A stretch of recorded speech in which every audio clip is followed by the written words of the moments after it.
Hello, everyone, and welcome to today's California State Library webinar hosted by InfoPeople. This webinar is part of the California Library Literacy Services series, and today's topic is Getting Started, Laying the Groundwork for New Family Literacy Programming. And I am now happy to turn the webinar over to Natalie Cole from the California State Library. Thank you, Mary, and good morning, everyone. The State Library is delighted to be able to provide new ongoing family literacy state funding to CLLS programs. And to support that investment by the state, we're also delighted to begin providing family literacy training opportunities through our LSTA-funded Literacy Initiatives project. So as you know, last year, the state legislature approved $2.5 million in annual funding to support CLLS family literacy services. And we worked with the library literacy community to identify how these funds should be used. And our work confirmed that they should be used to support adult learner-centered, strengths-based family literacy services, programs that are grounded in the values of California library literacy services, and programs that are supported by strong coordination between the CLLS program, library administration, and other library staff, as well as external partnerships with other organizations serving families and children. In this first year of funding, we've distributed funds among 3 focus areas that were also identified by you, the California Library Literacy Community. And those focus areas are strengthening libraries' capacity to deliver high-quality family literacy services. And again, these are family literacy services delivered through the adult literacy program, the adult literacy lens, help low literate adults develop confidence and skills in supporting their children's education, and create opportunities for families to develop a culture of positive learning experiences together on a more sustained basis. And then following this first year, we intend to build a body of practice across these 3 focus areas. We want to improve what we know about effective communications and assessment, create more extensive resources to support your work, and establish a clear vision, mission, and an outcomes-based approach to family literacy services. We want you to know that we've scheduled time at the end of the webinar in case anyone has questions about the funds, the grant processes and requirements and deadlines, etc. And please feel free to put any questions into the chat box towards the end of the webinar if you have any of these types of questions. So we know that we have a lot of libraries implementing new family literacy programs this year, which is great. And we also have libraries testing and piloting new programs and projects within existing family literacy programs. And we know we also have a lot of new library literacy coordinators in the CLLS community. So it is a priority for the State Library to provide training and resources to help you use your new family literacy funds most effectively and have the greatest impact with those funds. So while you work on establishing your programs and we work on strengthening the application, reporting, and evaluation frameworks, we're kicking off our training with a 4-part webinar series presented by Amy Prevedal and some fellow library literacy experts and colleagues from around the state. So along with today's presentation, we really hope you'll be able to join us in April, May, and June for all 4 of the webinars that Amy's developed for us. On April the 10th, Amy will be joined by Sherry Drobner and Abigail Sims-Evelyn, former and current literacy program managers at Richmond Public Library, to talk about how our programs can help adult learners make a difference in the school lives of their children, from teacher conferences to homework help. On May 2nd, we have Family Literacy 101 with Deborah Bernal of Fresno County Public Library and Pat Jarvis of South San Francisco Public Library to explore factors that influence successful family literacy programming. And on June 4th, we have Family Literacy on the Wild, Wild E-Frontier, when Amy will be joined by Kim Noriega of San Diego Public Libraries, Read San Diego, to examine perspectives and strategies adult learners can use to raise digitally savvy families. And after that, funding permitting, we will be announcing more training for 2019 into 2020. And now, without further ado, I would like to introduce you to today's presenters, Amy Prevedal and Kelly Tyler. Amy and Kelly are here today because, now you have the exciting opportunity to provide new family literacy programming. But the big question for many people is, how do you even get started? So Amy and Kelly are here to provide you with tools you can use to find the answer to that question within your program, your library, and outside of your library too. Amy's worked in library-based literacy programs in many capacities since she moved to California in 1996. She presently works as an independent literacy consultant, training volunteers, creating workshops, writing curriculum, and generally helping out with all things literacy. She lives in Oakland with her husband, son, and dog. And Kelly is managing librarian in the Office of Education and Literacy at the Los Angeles Public Library. And so, Amy, I'm handing over to you. Thank you, Natalie. And thank you, Mary and Elaine from Info People. And thank you, Kelly Tyler from the Los Angeles Public Library for your time and expertise in helping put this together. And thank all of you for joining us today on a Friday morning. We have a nice mix of participants, some folks with extensive family literacy experience and others at the beginning of the adventure. Between all your questions, comments, ideas, we're aiming for some rich, informative e-discussions. So we really need your input today to enliven the experience. And so our format webinar allows us to see 2 comments at a time. And so don't feel bad if you're not addressed right away. We're going to take a few dialogue episode breaks so that we can be sure to capture all of the input that's come in from you today. A little housekeeping. Info People is going to archive the webinar, so starting tomorrow, you can go into their site and look in the archives and have everything kind of solid. We'll refer to a lot of different resources and titles of things throughout the presentation. And if you see anything in green, that means that at the end of the resource section, you'll find more extensive information about where you can go look for it yourself.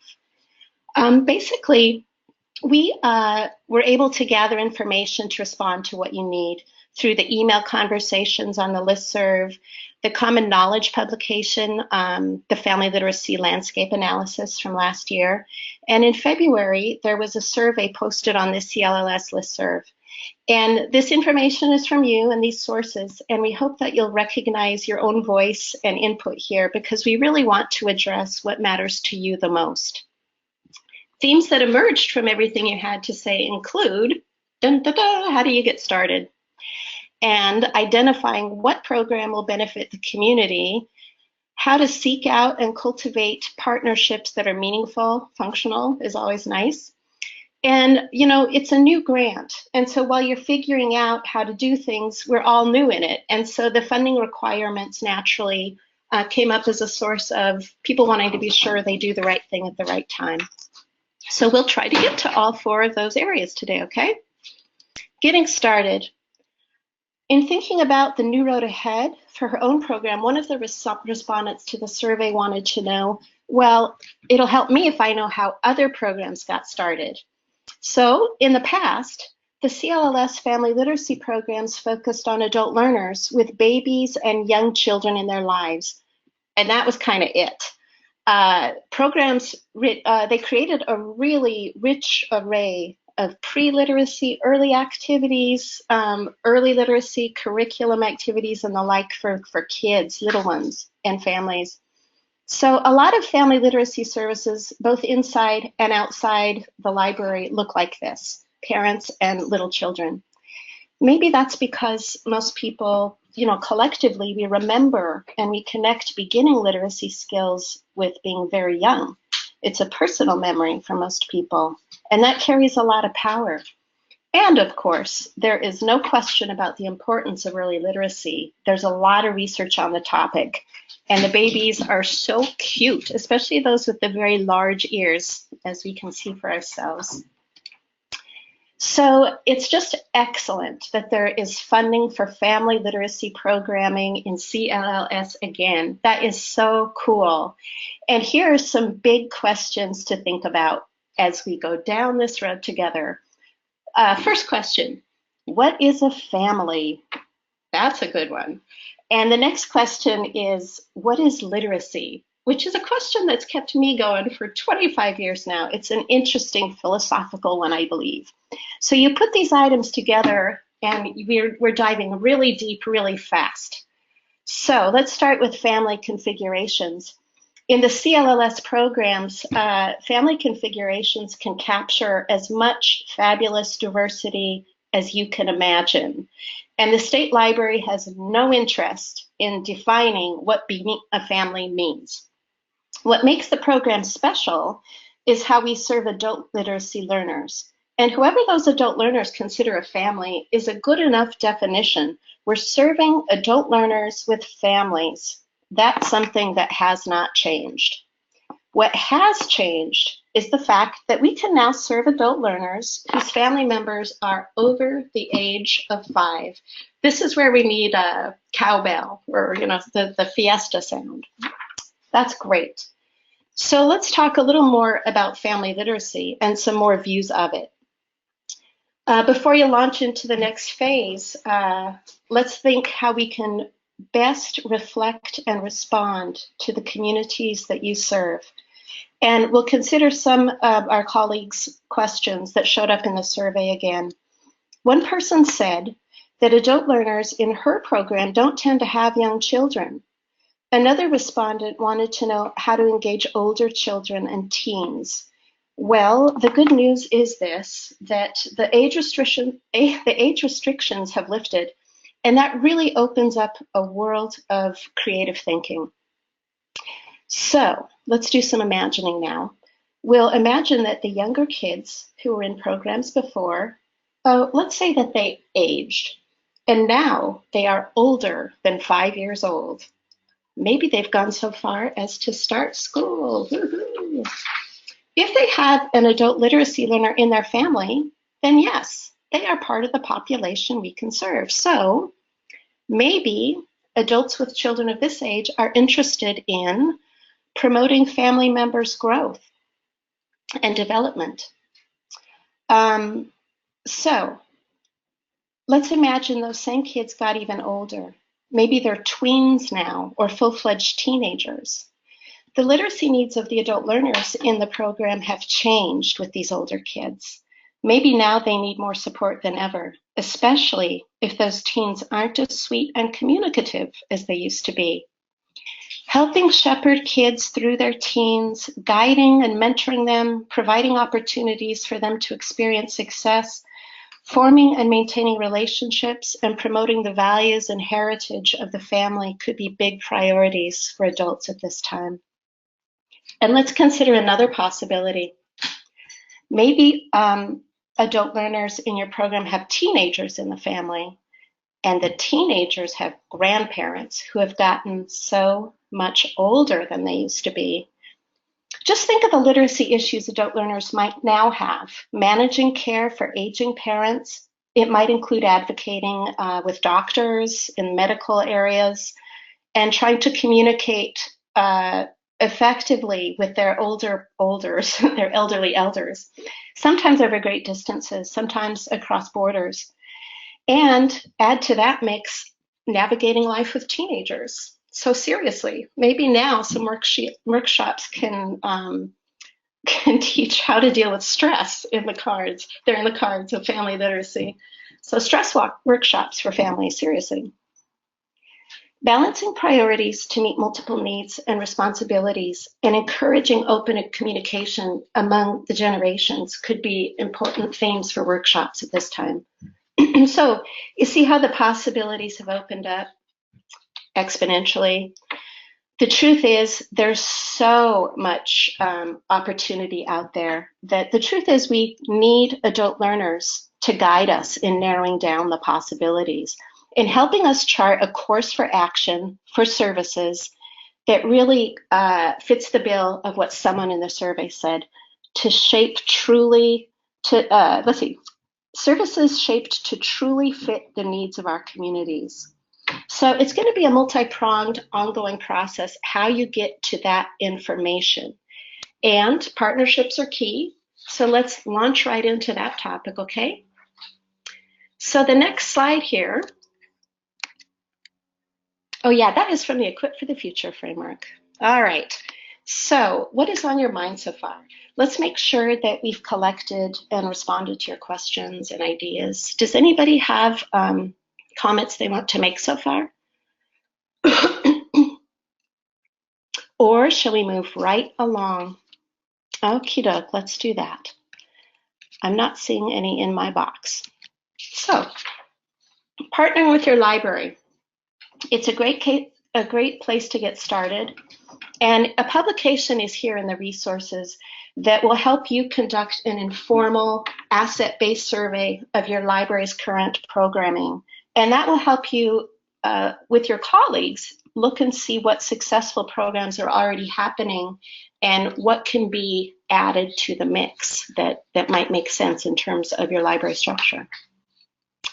An informal asset-based survey has you look at things, and here are examples of some of those qualities or programming that a lot of libraries might already have going.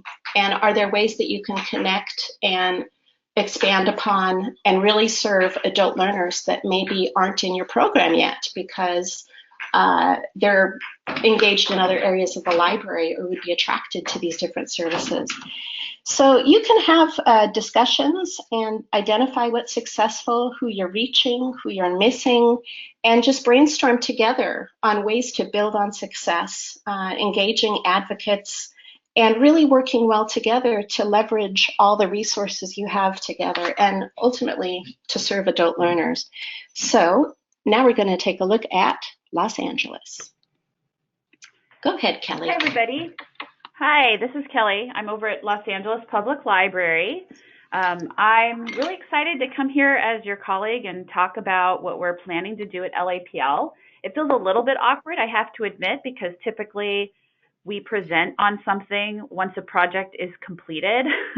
So I'm talking today about how we're dealing with our new family literacy funding that we received this year.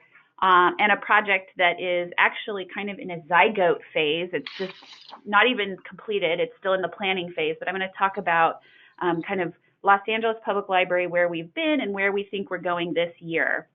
So hopefully at some point in the future, I'll be able to give you some ideas about how it actually went. But I'm going to talk a bit about how we are getting started with the funding that we've received this year. So to give you a bit of a context, the Los Angeles Public Library, LA is huge. We have a lot of people that we need to serve, and we have an extremely diverse population. LA Public Library has 73 locations. 21 of them have literacy centers. We have existing family literacy funding. We've been doing family literacy for a while. So I would say, though, that it's lacked oomph. We give away a lot of books, or we give away some books. Like one of the survey respondents that Amy mentioned, we don't have a lot of our participants identifying as caregivers of children. And we, like everybody, we've traditionally served 0 to 5 only. So that's where we have kind of been in our comfort zone. So that's a little bit of context for where we were. And I'm going to talk a little bit about partnerships. So because Los Angeles is so big and because we have a lot of needs, partnership is important to us. I know many of the CLLS conversations and survey responses that we've received as part of our strategic planning process dealt with the question of reaching out into the community, cultivating constructive partnerships, and we wanted to think a lot about how this new money could allow us to really strengthen either existing partnerships or build new ones. So we started thinking about how can we have training?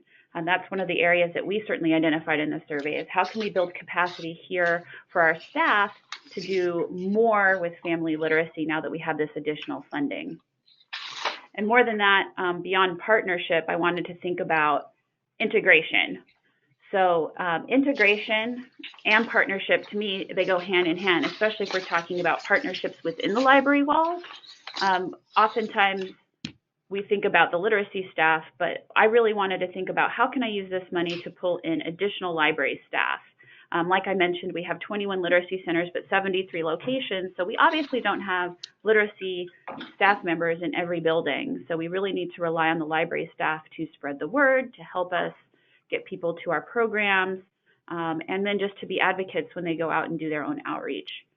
So I wanted to think about how can we involve everybody, or at least more people than just the literacy staff.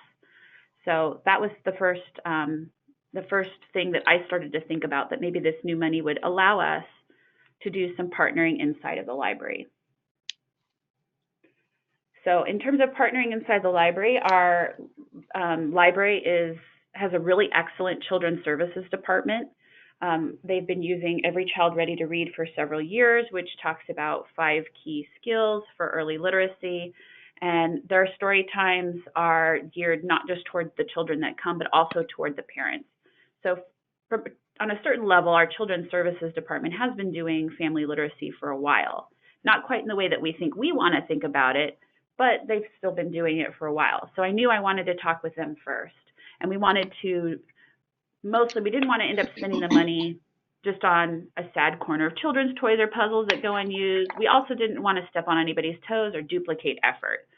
So we really started to think about, as soon as I knew we were getting money, I started conversations with our children's services department about the fact that we were getting money, the fact that I really wanted to use this opportunity to work well together. Because we just wanted to, because of those things, we didn't want to duplicate their effort. And we also wanted to bring our expertise to work with their expertise together. Children's librarians often can tell us a lot about their community contacts. They're working a lot in the community.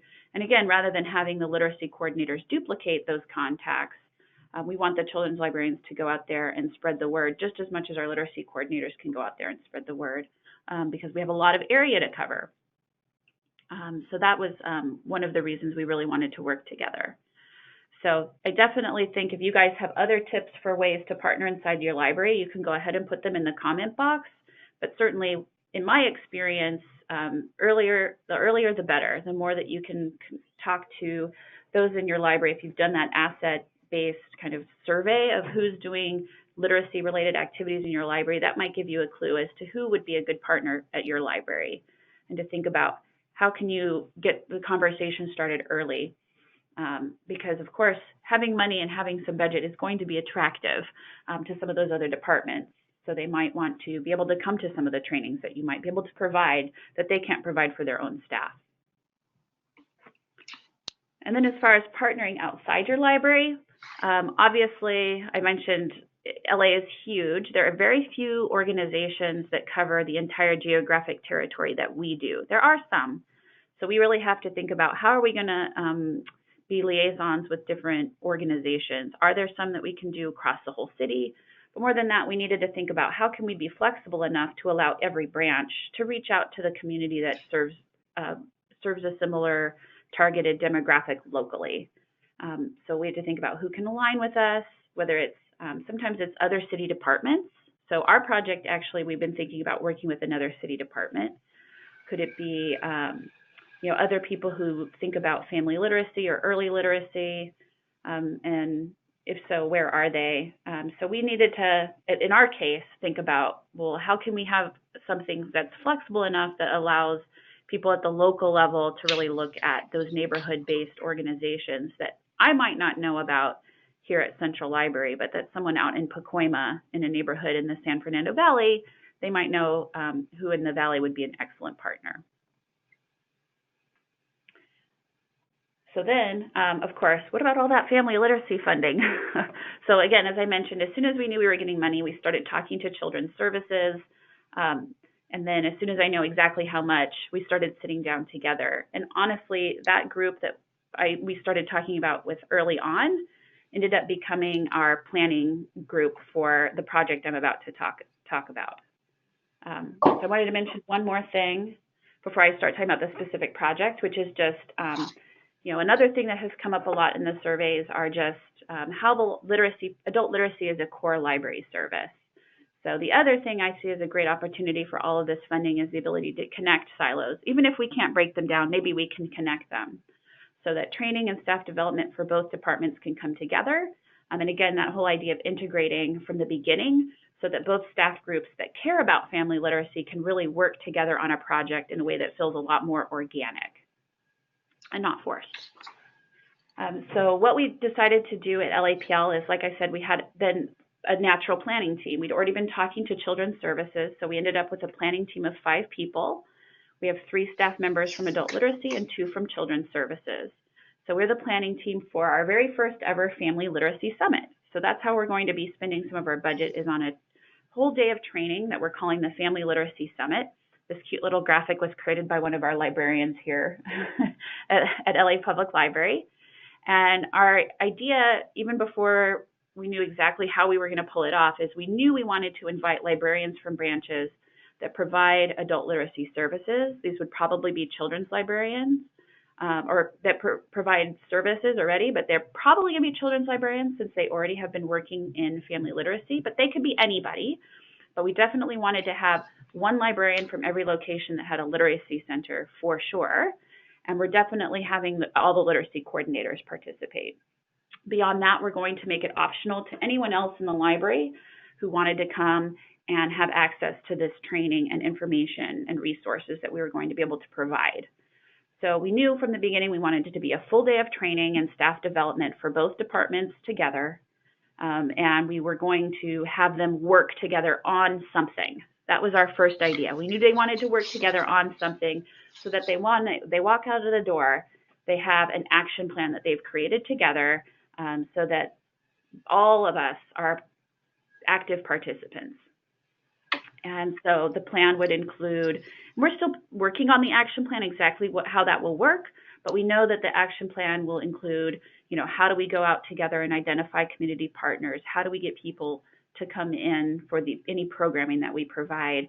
How do we go about providing family literacy services in a way that makes sense for our local neighborhood? So once we kind of knew the structure, next the search was on for materials. So we started to think about, what kind of materials would fit the bill? So we looked at some different options, and one of the things we found that we ended up liking pretty well was this Read and Rise curriculum that comes from Scholastic. So I'm just going to tell you a whole bunch about this because I'm assuming you'll have questions about it, but I'm not a sales rep for Scholastic, and I'm not trying to push it in any way. It's just something that seemed flexible enough to work here at Los Angeles. And I don't know how well it will work yet because, like I said, we're in our planning stages. It could be that this doesn't work at all, but we're going to try it and see how it works. And the reason why we liked it is the workshop kits come with a lot of flexibility, and they also have a lot of options that are that will help us meet the diverse needs of our communities. They focus on birth to grade 3, so there's a lot of flexibility there. We also like to look at the options for determining the needs of the learners, and they provide workshop kits for each family literacy site. So there's a lot of good related material that the families can take home. So basically, the family and community literacy workshops and resources, it teaches families the importance of reading together, and it provides the tools for them to do that. The first goal is just to ensure academic success for all students from that pre-literacy stage. So they focus on hands-on strategy through a series of workshops, and they reinforce that parents are the child's first and most important teacher.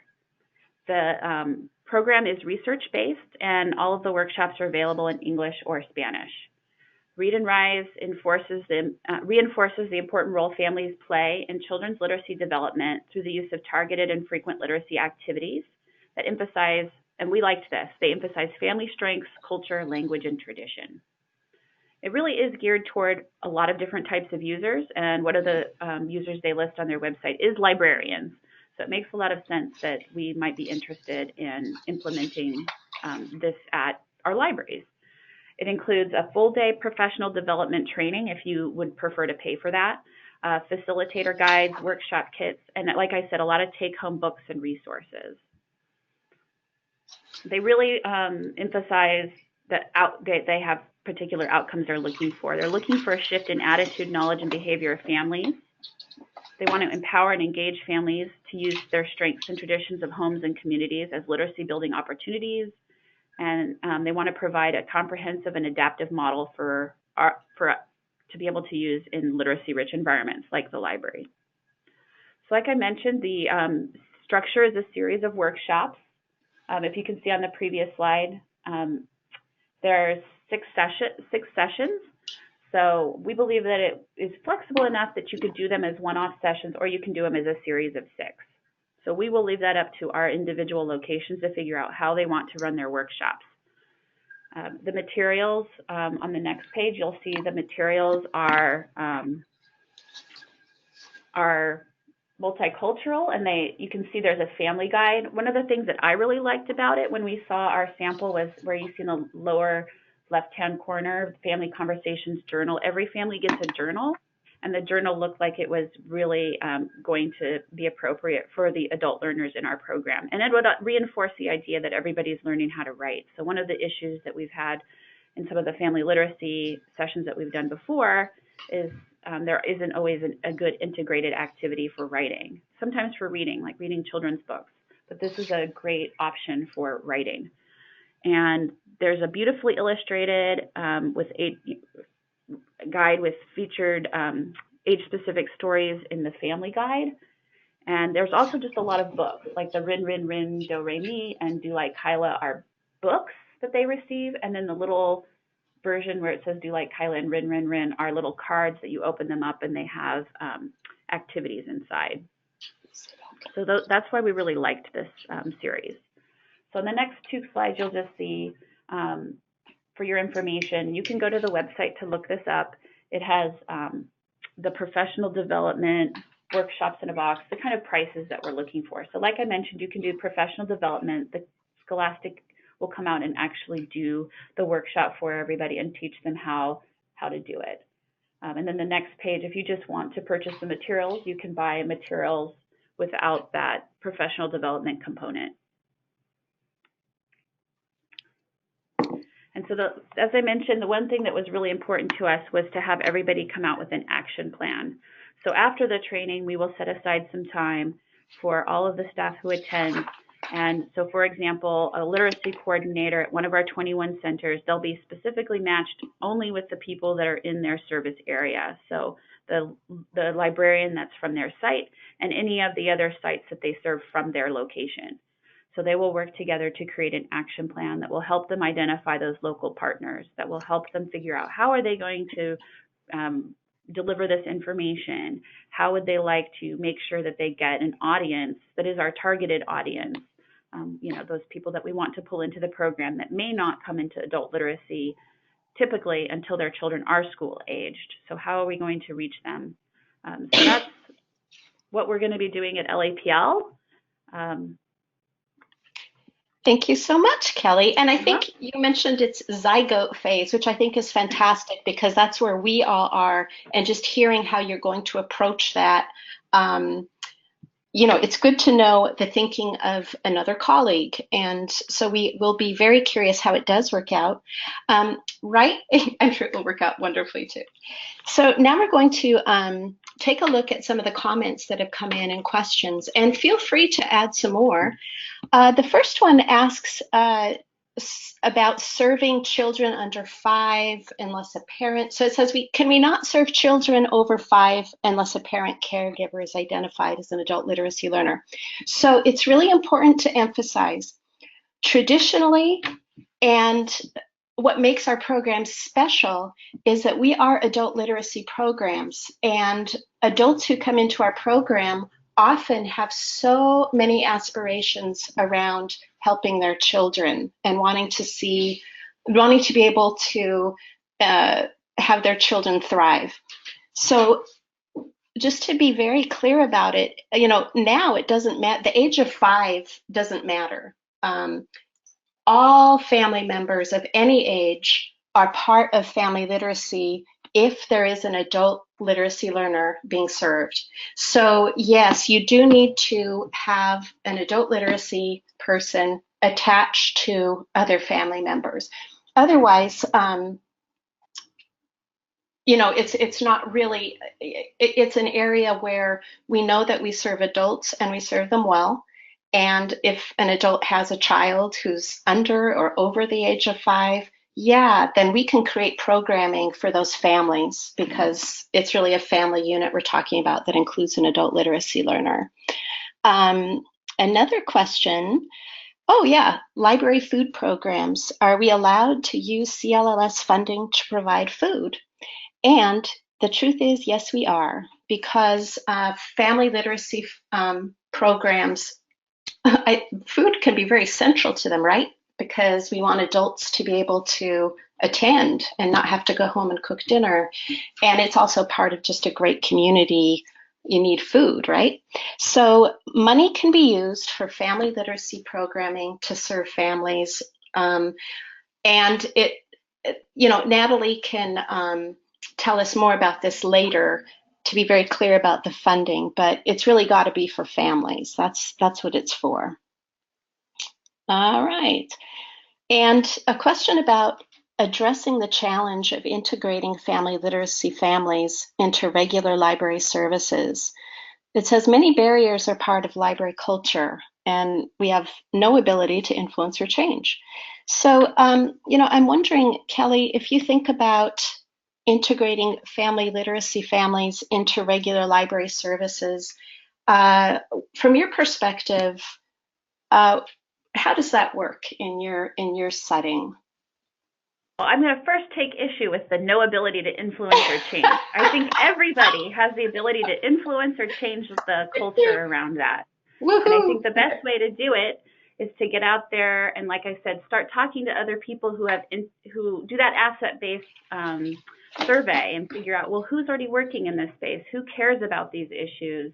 I'm sure there are people out there doing either this or kind of related type of work out in your library. So start to build some momentum with those allies. And I assure you, you can start making a difference and start influencing. I don't know how many programs do a newsletter. Who are you sending the newsletter to? Are you making sure not just your director, but other important staff members, administrative staff members are getting those newsletters with those powerful stories in them? Because the more you can get it out there, the more you just talk about your program everywhere you go. People will start to notice. I think the more you can encourage your staff to get out of their offices and start talking with people and maybe even coordinating with some of the librarians that go out and do outreach, it can help. I know it's hard because we're all so busy. Yeah. But I think all of us have the ability to influence or change things around a library culture that hasn't maybe embraced adult literacy or family literacy, but it can take time. So you definitely have to be strategic about who you can make alliances with and who can help you with that. If you know somebody who's really persuasive, align yourself with them. Ask them for help or input to figure out how you can do that. And the more that you're out there, pointing things out, or if you see materials being produced that you think, whether it's on your website or in flyers that don't simplify the language in a way that your learners, or at least some of the learners that you have in your program, might be able to read or absorb that information. You can start putting yourself out there as an expert, and people will start to recognize the value that you can bring to the library from that different angle too. Thank you, Kelly. And we're going to see later in the slides, you'll probably be able to take a look at slides later to see all the information in them. But the idea of locating personal connections versus who's in a position, who's in the hierarchy versus who's got some spark and can really help me run with things. So, Kelly, someone loves the idea of the Family Literacy Summit and wants to know if outside literacy coordinators could come, because someone would love to come and learn if there's space. So why don't you write to Kelly and ask her about that? Another question, when you're talking about integration with other groups and resources, would that include writing programs, something like 826 National, a writing center for low-income students? Is that in San Francisco, I wonder? I'm not sure what it is. I love how Kelly mentioned the journaling that happens in the Scholastic kit that they bought. So we'll let that one go by and go ahead and please write back to the listserv. And I think all of us and your colleagues will have more input for you there.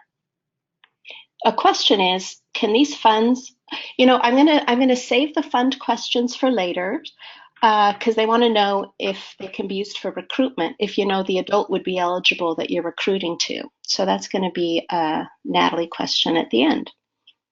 All right, let's see what other questions have come up. Kelly, does Read and Rise include high-low titles for teens? Do you know? birth to third grade. Okay, birth to third grade. So hopefully not teens if they're in the third grade. And then Kelly does want you to know that anybody who's interested in attending the summit, write to her at ktyler@lapl.org, and they can see what the space will permit. All right, so we've taken. I think it's just really good to be able to address questions versus rush through to get through all the slides. So let's just see where we go today. The next section is really about gathering information. How do you get out into the community? How do you find these adult learners who really aren't in your program yet? So there are 6 common means of gathering information when you're doing, you can call it community research, a community assessment, but it's really more informally getting to know your community better. And so I want to show you some tools that you can use to gather information. And there really are 2 kinds of knowledge and information to gather. That it's a really important distinction. And adult literacy programs are so set up to do both of these types of information gathering. So Kelly, do you want to just jump in and tell us a little bit about professional knowledge and community knowledge and what the difference is? Sure. So professional knowledge is knowledge that we gain just by being at the library, for example. So we can learn a lot sitting at the reference desk. We learn a lot from the people who come into the library. We hear the kinds of questions they ask us. We also tend to be really interested in data collection. So you go to the census. I know your library, like mine, probably have resources where you can go and look up all kinds of statistics to learn about your community, whether it's poverty rates or ethnic breakdown. There's a lot you can learn that is considered professional knowledge. And then the difference between that and community knowledge, or what we call public knowledge, is that public knowledge comes from actually engaging with people around how they see their community or what they'd like to see happen in their community. So really the only way you're going to get at that is if you directly ask them about that question. What aspirations do they have, or do they have or hold for their community? And what would they like to see? What are their main concerns and specific issues? Great. Who do they know in the community that they consider to be credible or trusted to work on certain issues or concerns that they might have? All right, that's a great breakdown. Thank you. So with that in mind, literacy is a cultural tool. And aren't you glad you signed up today to say, now I know what a coffee pot is? The reason I put these images together is that you're going to be delving into common knowledge with groups and organizations that are both inside and outside your library. And it is exciting because, as Kelly mentioned, you can't get that information from any pre-existing source. You can also start generating buy-in and commitment from the people who care about literacy, and then will get involved to help you gain access to more community groups and organizations that you might not know about, but the people in your program do. So I'm going to switch a focus to adult learners in your program as people who can really help you lay tracks in all areas all over town. Because when you do great community research, finding out more about the world outside the library, it energizes everybody, yourself included. It's a way of mobilizing human resources so that you can bring about really important change in your community. It's true, for me, it's always been true that every time you pick up the phone, knock on the door, figuratively, literally, to connect with someone new, to tell you about a project, it brings wind to your sails. It's confidence in the work that you're doing. And you can't go wrong with community by your side, giving you input and helping you out. So this is, I have a couple slides that actually have this coffee pot on it because I think it's pretty important. And 2 giants in adult education thinking are Stephen Brookfield, who has a coffee pot theory of adult learning, which means so much engagement and real dialogue and actual learning and transformation can happen when you're doing something that's relaxed. It's often over a cup of coffee, a meal, that it's really a central component of being able to connect and make change is to serve food, but really to remind us that the environment is everything. And our programs are so good at that. There's a fellow named Bud Hall who his whole life has been about participatory research. And that's how you engage learners, tutors, the library in getting to questions that matter to you, that we own knowledge. It's not out there in some expert's file cabinet somewhere. So at the end of the PowerPoint, you'll see links to get to them. Stephen Brookfield has all sorts of free materials for you that you can use in tutor training too. He's fabulous. So here's the coffee pot again, that we're really talking about transformation when we get together with people and really talk to them interpersonally. So we're going to talk about hosting a community meeting at your library. And guess who it's for? That's right. It's for adult learners. And the reason I have a mind map up here is because it's a great tool that you can gather information from a lot of people that will help guide your programming. You'll see the familiar roles from the State Library's reporting form, right? It's the family, the work, the community, and the lifelong learner. But wait a minute, there are no goals here. And that's what we want. It's to get fresh responses from adult learners to create goals collectively as a program and identify what's going on in the lives of adult learners. And it's a prototype for you to take on the road when you go to other organizations. We've mentioned that the money that you're receiving from the state now can be used for family members of all ages, so long as there's an adult literacy person in that family. And so we need to really find out what adult learners want to know about or be able to do with their families without a restrictive age element involved. Not to say you can't serve younger children, because there's, you really can, and it's a super thing to do. But you want to get to the needs of people and what they want to learn about or be able to do. Rephrase the question, have a really savvy facilitator writing down the key pieces of what people say. A community meeting can be really pretty raucous event and a lot of fun. So don't put anyone on the spot in a big group. Have them talk in pairs. What do you want to learn about or be able to do? And have them talk about the things that matter to them with a new friend in pairs. That's just a little, group dynamic thing before they volunteer to speak to the whole group and have their answer responded to the board. When you're doing this goal setting activity with your program, you want to avoid language that would inadvertently leave certain parts of families out. If you have a family who still lives in another country, or if you have a family member who's older or a teen, you don't want to say, how do you want to help your little kids? No, you want to say the whole family and give them prompts that can get a wide response.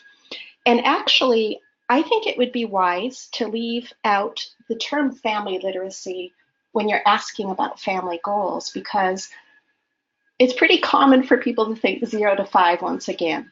And we've heard from a couple programs how learners don't really have that many 0 to 5 people in their family. So we want to open this up and get expansive with our responses, okay? And I'll just go back for a minute. When you collect all the answers that people have of what they want to learn about and be able to do, then you start looking for patterns. And you might find a whole area that you weren't able to do before that you can now do family programming. So let's move along here. How do we get people to come? Oh my goodness, this is a great question. It strikes at this angst that I have. What if I throw a party and nobody comes? It's a very sad possibility. And I'm very interested in people, if they have ideas of what's helped them attract people and also help diminish barriers that prevent people from coming. And, you know, you can try your best. And, you know, I think that there's the usual things like that meal is important, both as an attractor and because it is a barrier if people can't make it because of food. Childcare, transit tickets, free parking, gas certificates so they can get gas to come and go. Anyway, this is a good topic for you to think about and ask adult learners. You know, what helps you get here? What gets in the way? Maybe a whole group community meeting isn't in the cards for you, and that's okay because you're still doing intake interviews.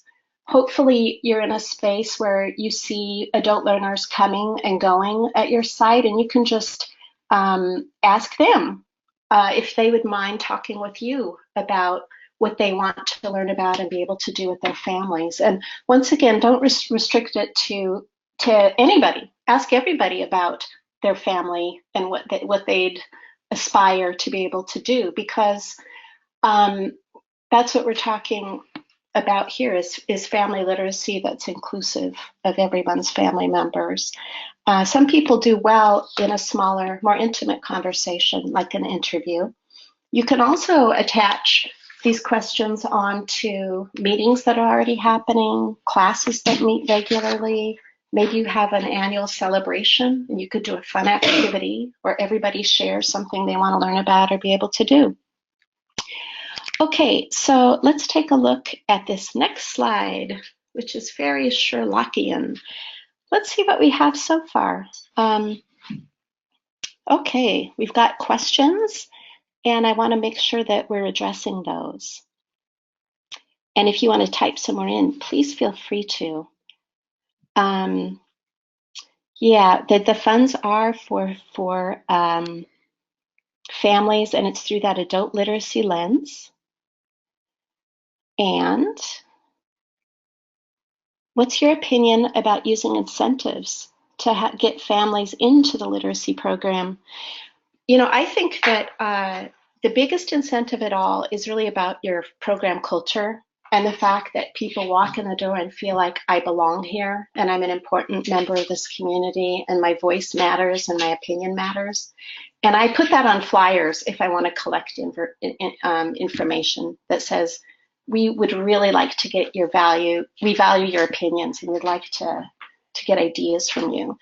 And it says here that incentives are typically looked down on.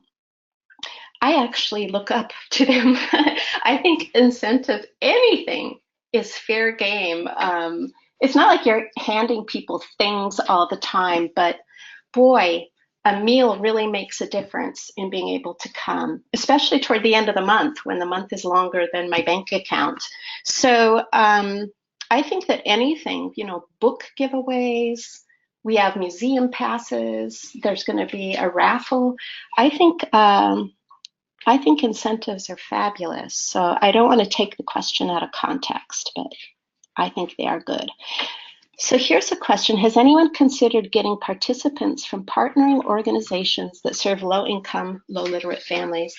Well, this is a fabulous segue into what we're going to call a community asset inventory that tells us all of the organizations serving a similar population. What's happening right now, though, is time is flying because we are really digging deep into the information. So I want to be able to leave any time that we have so that Natalie can answer questions. So she's also going to let you know about incentives from the perspective of the state library. And you know, I want to make sure that we all hear about that. So here are, let's say that you're just not in a position to do a huge group meeting. Let's say that you're doing interviews to gather information as you can. Another avenue, of course, is the digital world. I've used electronics, which is probably old person speak, But if you're working to get information from other organizations, from volunteer tutors to get their perspective, of course, if someone is digitally savvy, and that includes many learners, but it's that personal connection that matters so much. But a good methods here are Google Earth. They have an amazing program for mapping a community.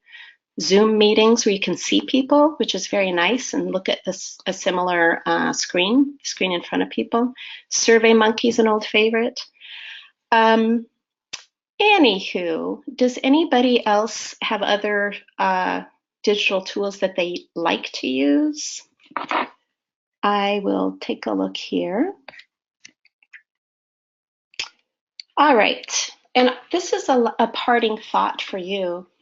We've been talking about community assessments, and a lot of times you're, oh, let's do a needs assessment, and I think that's just part of the language. And there's been a shift in the paradigm in that if you're looking for needs, sometimes you take a look and you see all these needy, helpless things happening, and so you might see welfare recipients, dropouts, truancy, unemployment. Whereas if you look at asset-based assessments, all of a sudden you're looking at all the gifts that a community has to offer and all of the gifts that learners that you haven't met can offer. So I think that's an important change in language. And for the person who wanted to know about serving other, visiting or finding out if adult learners might have attachments to other organizations, here's a listing of lots of assets, different people who serve adult learners in a community that you might want to have a fancy tutor get this form completed with professional knowledge, and then, start picking up the phone, introducing yourself, visiting with adult learners to go places. All right, so once you are really talking with and partnering with an organization, it's good to get stuff in writing. Who's going to do what? So we're going to end on this cow here, and I'm going to turn the workshop back over to Natalie. And just to say one thing about the cow, Kelly in LA is going to be working at the zoo. No, working with the zoo, because they have a whole education component that that really can align with things that we do. So thinking outside the box like that is just what we want to do. So you're going to gather information, get results, and remember, it's not that you've created a program and now you're trying to get people to come to it. If you've involved people in creating the ideas to build the program, to go out and talk about it, you've already got your audience, you've already got the people you serve there. All right, so it's super important that you share what you do this year with the State Library, because that's going to be very much what adult literacy looks like in family literacy services through the library. So Natalie, now that we have a few minutes left, would you like to respond to some questions here? I would be glad to. Thank you, Amy. And before taking the ones on the screen, I'm going to address just a couple that came up in the chat box during the webinar, just to make sure that we get to them. So yeah, in terms of incentives, as Kelly gave a great example there, and I think those are a great opportunity for partners to contribute, to have the kind of incentives that came in. And I really like what you said about the incentive being the opportunity for people to give their opinion. With regard to food and beverages, food and beverages are allowable for family literacy programming when intended to enhance full family participation or enable families to participate. And I think when we're looking at family literacy programming can include the kind of community meetings that you're talking about. That's part of the whole family literacy process. So food and beverages are unallowable for volunteer recognition, social activities, and we do strongly encourage programs where possible to work with community partners to obtain donations of food and beverages to support their literacy programs where possible.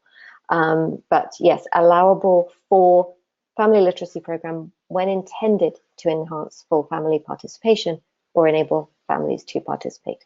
And somebody mentioned at the top the Lunch at the Library program with regard to food, and we just see that as a great partnership opportunity. If your library has a Lunch at the Library program, to do programming around that.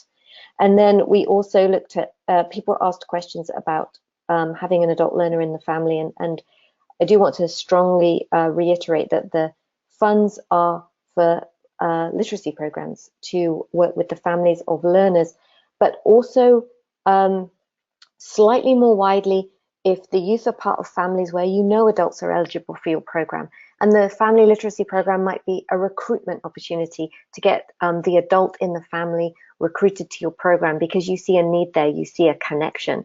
So that would be the slightly gray area, but it is the funds can then be used, as this recruitment opportunity to an outreach opportunity to bring the adult into your program where you know there are adults in the family who might benefit from the services that you offer, but they are not simply youth services funds in and of themselves. So, okay, are we using the old CLLS FFL survey? No, we will be developing new evaluation tools to assess the impact of these funds. What kind of intake? Can we just use roles and goals, or do we need to do a literacy evaluation? You can use the same intake using roles and goals that you already use in your CLLS program. Is there an equivalent of a roles and goals sheet for youth learners? Can one be made or adapted? We do have a working group updating the goals in the roles and goals framework for adult literacy learners. And we will be addressing how the framework might be developed for family literacy. And we're going to be paying careful attention to see what kinds of outcomes spring from this new family literacy programming. So we are going to be relying on you in the reporting to share your observations and experiences as your programs unfold. And as we said when we issued the guidelines for the funds, when it comes to reporting, we will be using quantitative measures, asking about the number of people you served, whether those adults and youth were part of your program right now, whether they are part of outreach efforts to integrate more adults into your program, and then also your stories, your successes, and your lessons learned. We also had a question about English only, and because the family literacy funds are CLLS funds, they're subject to the same law, which states that the funds are for providing English language literacy instruction and related services to native and non-native English-speaking youth and adults residing in California. And so we do ask you, as always, to use your judgment about who to serve based on the law in the same way that you do with your adult literacy program. I think we have covered food and beverages and adult language learners in the previous responses. And then we did have some questions about applying, reporting and spending funds. So last year, because the funds were approved by the legislature at the end of June, you applied for the family literacy funds outside of the regular CLLS application process. So from this year and onward, the application process will be combined with the long-standing CLLS process because we want things to be as streamlined and manageable as possible for all of you. And then similarly, this summer, anyone who received the new funds will submit a brief extra report on those funds. But from 2019 to 2020, the report process will also be aligned with your regular processes too. And to clarify around encumbrances and expenditures, the funds must be, for all your CLLS funds, they must be expended or encumbered by June 30th of the fiscal year in which the funds were awarded. Encumbered funds must be spent by the following December 31st, so within the current calendar year. And encumbered funds are defined as those that have been deposited in the awardee's accounting system and for which a budget has been provided to and approved by the State Library, which is the wording that we sent out in the email. And if anybody needs me to resend that to them, we're working on an allowable and unallowable sheet to put on the new website that we're developing to avoid confusion. But we do have to get that obviously approved at all levels. So in the absence of that sheet right now, if anybody needs me to send them a message directly, just let me know. Thank you, Natalie. And thanks everybody for joining us today. And please do check out the slide deck that we used. There's a lot of good information in there. Thanks for participating in the first Family Literacy webinar, and we hope to see you on April 10th, okay?